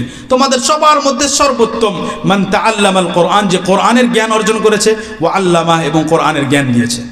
এবং কোরআনের জ্ঞান অর্জন করার মধ্যে কোরআন পড়া থেকে নিয়ে বোঝা পর্যন্ত এবং তার মাসলা মাসাইল বোঝা পর্যন্ত যত বিষয় আছে সব কোরআনের জ্ঞান অর্জন করার মধ্যে পড়বে, সে হলো সর্বোত্তম। তো যারা কোরআনের শিক্ষা দিচ্ছেন খুব মূল্যবান কাজ করছেন, এবং যারা আয়োজন করেছেন, মসজিদে ব্যবস্থা করছেন, তারাও খুব তৌফিক পেয়েই খুব গুরুত্বপূর্ণ কাজ করছেন, আসলেই প্রশংসনীয়। এবং যদি নিয়ত ঠিক থাকে যে আল্লাহ তাআলার জন্য করছি, তাহলে এটি ইবাদত। যদি নিয়ত ঠিক থাকে যে আল্লাহ তাআলার জন্য করলাম, তাহলে এটি ইবাদত।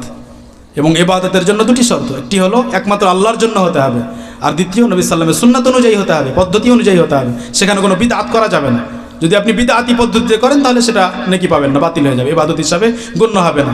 কিন্তু যদি নবী সাল্লাল্লাহু আলাইহি ওয়াসাল্লামের পদ্ধতি অনুযায়ী হয়, সেখানে কোনো হারাম কাজ না হয়, তাহলে ইনশাআল্লাহ আশা করা যাবে যে আপনি সেটি ইবাদত করলেন এবং নেকি পাবেন। এবার আপনি আয়োজন করলেন, শিক্ষক রাখলেন, শিক্ষক গিয়ে বসে আছেন পড়ানোর জন্য, আর আশেপাশের মানুষ নিজের ছেলে মেয়েকে সেখানে পাঠাচ্ছে না। কি ভেবে পাঠাচ্ছে না তাদের বিষয়, কেন পাঠাচ্ছে না তাদেরকে বোঝাতে হবে। আজকের আলোচনার মাধ্যমে আশা করছি তারা বুঝেছে যে কোরআনের গুরুত্ব কি, এবং আশা করব যে এরপরে অবশ্যই যারা ভাবছিল যে আমার ছেলে যাচ্ছে না, আমার মেয়েকে পাঠাতে পারছি না, তারা অবশ্যই নতুন করে ভাববে যে আসলেই কি যাচ্ছে না, নাকি আমি পাঠানোর বিষয়ে অত গুরুত্ব দিচ্ছি না।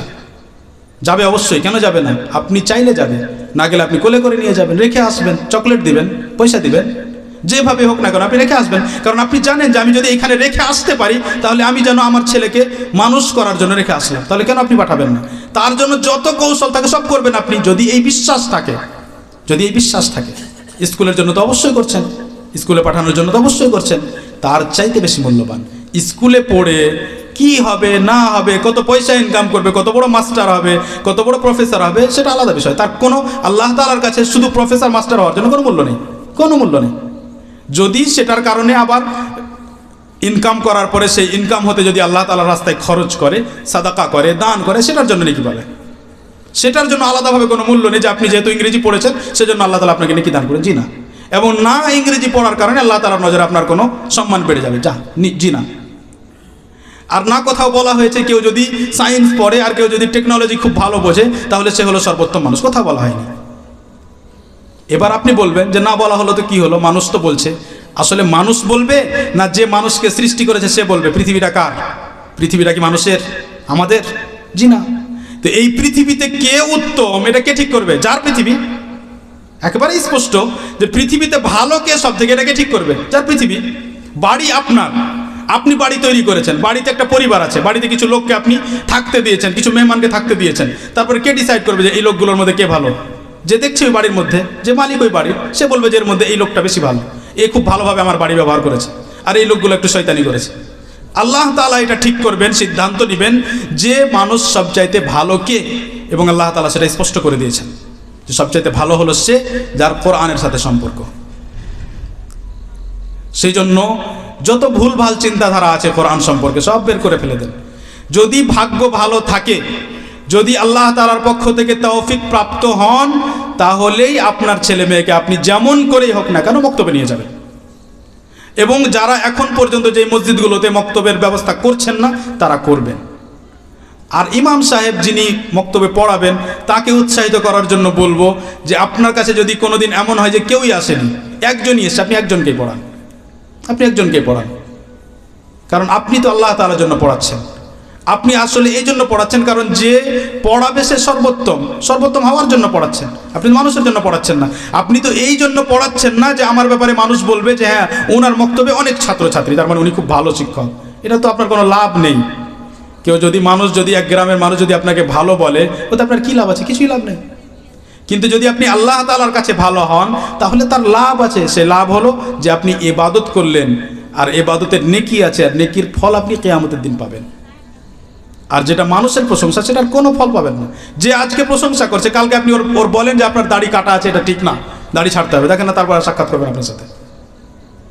আপনি যখনই বলে দিবেন ওর বিরুদ্ধে কোনো একটা কথা বলবেন, তখন আর প্রশংসা করবে না। খুব ভালো ছিলেন আপনি, নবী সাল্লাম কত প্রিয় ছিলেন মক্কাবাসীর কাছে, খুব প্রিয় মানুষ। কাফের হওয়ার পরেও ওই অবস্থাতেও আমানতদার বলতেন নবী সাল্লামকে। সব কিছু নবী সাল্লামের কাছে রেখে যেতেন যে আপনার কাছে রাখেন, আপনি বিশ্বস্ত মানুষ। কিন্তু যখনই হক বললেন তখনই সবচেয়ে খারাপ হয়ে গেলেন। তো সেজন্য মানুষের প্রশংসার কোনো লাভ নেই। সবসময় আমাদের দেখা উচিত যে আল্লাহ তাআলার কাছে আমার অবস্থা কী, আমি আল্লাহ তাআলার পছন্দনীয় কাজ করছি কিনা। আমি আর আলোচনা আজকে দীর্ঘায়িত করতে চাচ্ছি না। আল্লাহ তাআলা আমাদের সকলকে ক্ষমা করুন। আমরা যে কথাগুলো শুনলাম সংক্ষেপে, সেই কথাগুলোর উদ্দেশ্য হলো যে কোরআন মূল্যবান একটি নিয়ামত যা আমাদের কাছে আছে এবং কোনো কিছুই বিকৃত হয়নি। যেইভাবে আল্লাহ তাআলা বলেছেন সেইভাবে আমাদের কাছে আছে। এই কোরআনে কারীমের শিক্ষা দেওয়ার জন্য আশেপাশে আলেম ওলামা আছেন। আমরা যেন এই জীবন শেষ হওয়ার পূর্বে কিছু করি আর না করি, যেন কোরআন অবশ্যই শিখি। কোরআন পড়ে কি স্বাদ পাওয়া যায়, মাওলানা সাহেবরা তো অনেক বললেন, দেখি কি স্বাদ পাওয়া যায়। এই স্বাদ গ্রহণ করেই যেন আমরা এই পৃথিবী ত্যাগ করি এবং কোরআনের কিছু অংশ হলেও বোঝার চেষ্টা করি, দেখি কি অনুভূতি আসে মনের মধ্যে যে আল্লাহ তাআলা আমাকে এইভাবে বলছেন, এই কথা বললেন, তো আমাকে কেমন লাগলো। এবং তারপরে কোরআনের বিধিবিধান পালন করি, নিজের ছেলে মেয়েকে কোরআনের হাফেজা বানাই। কেমন আনন্দ পাবেন যখন আপনার ছেলে আপনার সামনে ইমামত করবে, সেটা বোঝার জন্যই হোক, আসলে হবে আল্লাহ তাআলার জন্য, কিন্তু তার সাথে সাথে সেটাও বুঝতে পারবেন যে কেমন মজা লাগে যখন আপনার ছেলে সকালবেলা আপনার বাড়িতে কোরআন তেলাওয়াত করবে আর আপনি সেই আওয়াজ শুনতে পাবেন। এসব কথাকে লক্ষ্য করে কোরআনের দিকে এগিয়ে আসি। কোরআনের ব্যাপারে আমাদের মধ্যে যেসব গাফলাতি আছে সেটাকে ত্যাগ করি। মোবাইলের মধ্যে গান বাজনা শোনার যত ব্যবস্থাপনা সেটাকে বাদ দিয়ে ওই জায়গাতে কোরআন শোনার ব্যবস্থা করি। কোরআন শোনার জন্য বিভিন্ন অ্যাপ্লিকেশান আছে, কোরআন পড়ার জন্য বিভিন্ন অ্যাপ্লিকেশান আছে, আপনারা ইনশাআল্লাহ জানার চেষ্টা করলে জানতে পারবেন। আর তারপরে নিজের ছেলে মেয়েকে মক্তবে পাঠাই, তারপরে তার চাইতে আরও উন্নত করার চেষ্টা করি, হাফেজা বানায়, কোরআনের ভালো আলেম বানায়। এবং আল্লাহ তাআলা আমাদের সকলকে তৌফিক দান করুন, আমাদের সকলকে সুস্থ রাখুন, নিরাপদ রাখুন এবং আমাদের সকল নেক আমল কবুল করুন। হে আল্লাহ রাব্বুল আলামিন, তুমি চাইলেই আমাদের হৃদয় পরিবর্তন করতে পারো। তুমি আমাদের সকলের অন্তর হৃদয় পরিবর্তন করো এবং আমরা যে কথাগুলো শুনলাম সেই কথাগুলো আমাদের হেদায়েতের কারণ বানিয়ে দাও। আল্লাহুম্মা সাল্লি ওয়া সাল্লিম ওয়া বারিক আলা নাবিয়্যিনা মুহাম্মদ ওয়া আলা আলিহি ওয়া আসহাবিহি আজমাইন। আসসালামু আলাইকুম ওয়া রাহমাতুল্লাহি ওয়া বারাকাতুহু।